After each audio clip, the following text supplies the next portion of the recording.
In the last session, we talked about how, as Christians, we don't want to be either idle in our work and we don't want to make idols of our work either. But if that's the truth, if we don't want to make work the most important thing in our lives because it simply can't be, and if we don't want to miss God's purposes for us in our work, then what's the right way to think about it? How should we think about our jobs? Well, I think the New Testament says quite a lot about that. In fact, Paul says in a couple of places, Colossians and Ephesians, that whatever work we're doing, we don't just do it for human beings. We don't just do it for human bosses. What we do for the King. See, when you understand it rightly, the gospel of Jesus Christ changes everything. And it's not just our spiritual lives that it changes, it actually changes the way we think about our work. Because when you understand the gospel rightly, it cuts the root of idolatry of our jobs and our lives. Not only that, but it also cuts the root of any temptation we have to be idle in our work, to miss God's purposes for us in the jobs that He's given to us. So how does the gospel do that? How does it change the way that we think about ourselves and about our jobs? Well, there are several ways. For one thing, the gospel changes the way that we think about ourselves. It gives us a new identity. See, once we become Christians, once we're saved from our sins and we're brought from the kingdom of darkness into the kingdom of light by the work of Jesus Christ on our behalf, we're no longer just workers. We're no longer just one of 7 billion people who happen to live on this planet. All of a sudden, we understand that we exist for a reason and a purpose, and with an eternity of praising Him and worshiping Him set out before us. We understand ourselves to be someone different. Not only that, but the gospel also just simply gives us a new pursuit for our lives. We're not just in it for ourselves anymore. We're not just in it for the pleasure that we can get out of life. We're in it for the glory of our King. And that changes the way we think about our jobs. Not only that, but the gospel also gives us a new set of rewards that we're after. So it's not just about the toys that we can get or the power that we can accrue for ourselves. It's not even about the influence that we might be able to exert on other people. All of a sudden, the rewards that are set before us by our King are rewards that far outstrip anything that the world could give us. We're working for eternity, and that changes everything. Once you understand that, you can start to experience a new freedom in your job or in your work. For one thing, you can experience a new freedom to worship God in your work.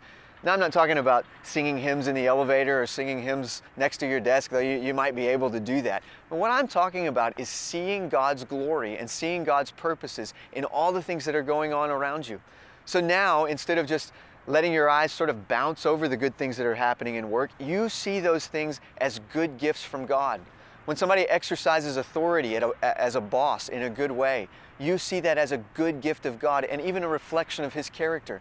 When somebody does something kind or when someone helps out a customer in the best possible way, you see that as a reflection of God's character and as a good gift from Him. So you're free to worship God in your work in a way you maybe never have before. Understanding the gospel in this way also frees us up to love and serve other people in a way that we never have before.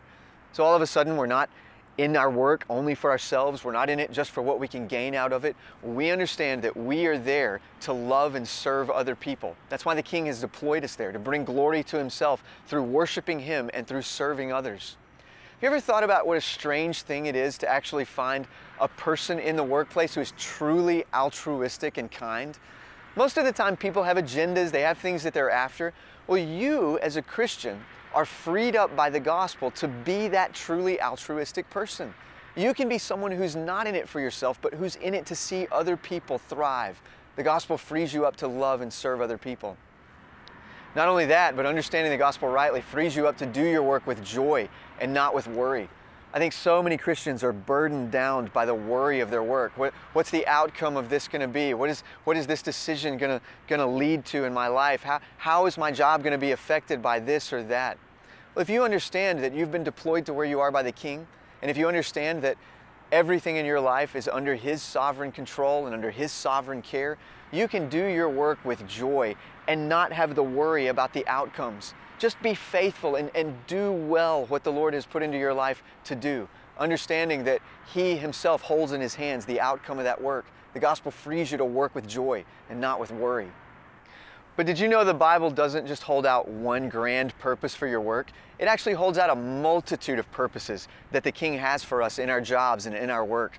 Let me just tell you about a few of those.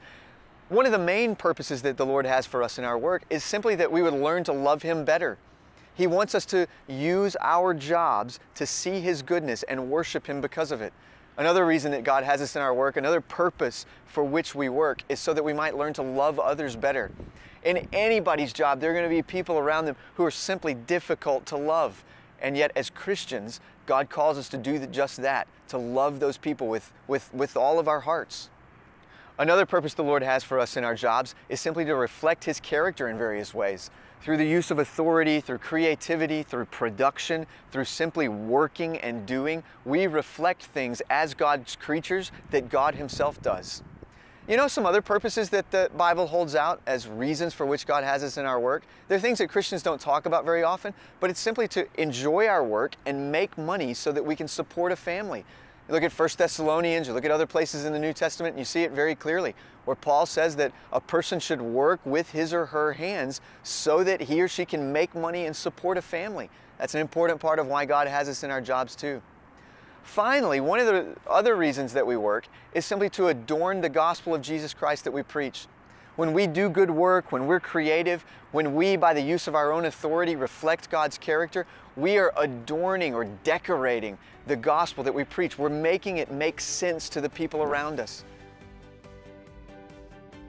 If you do your work with excellence and joy, if you wield authority and exercise responsibility in your job in a godly way, then when you turn and talk about the gospel of Jesus Christ, you've sort of paved the path for the people around you to be able to hear it better. In this session, spend some time thinking about why God has you in your job.